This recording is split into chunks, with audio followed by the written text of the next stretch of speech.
Bom, era um jogo de grande importância esse jogo do Pinheiros, para que o Vivo Franca continuasse dependendo só de si para buscar a classificação do G4. O plano de jogo foi abaixar a pontuação do Pinheiros, que é de 89 pontos, para a casa dos 70, ou abaixo de 70. E era uma tarefa difícil, porque a gente teria que investir aí mais de 25% de um time que é muito ofensivo.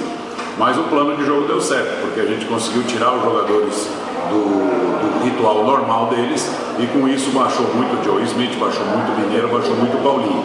O Chamel assumiu as responsabilidades e acabou pontuando bastante, mas quando você transfere para um jogador só, você tem um jogador de destaque, mas não o suficiente para ganhar o jogo.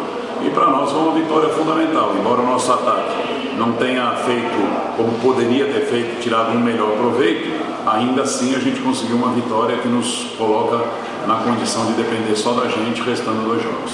E os próximos jogos, encarar São José e Uberlândia, são jogos de muita expectativa. Nós estamos jogando jogo a jogo, porque é um campeonato muito difícil para você fazer um pacote. Parece que é pouco, mas 2 jogos é uma coisa que não dá para desfocar e pensar nos 2. Então vamos por partes. Vencido o Pinheiros, agora vamos partir para São José. Análise do time, estratégia do jogo e, de novo, uma tarefa árdua. Baixar um time que também tem um potencial ofensivo muito bom para baixo dos 70 pontos.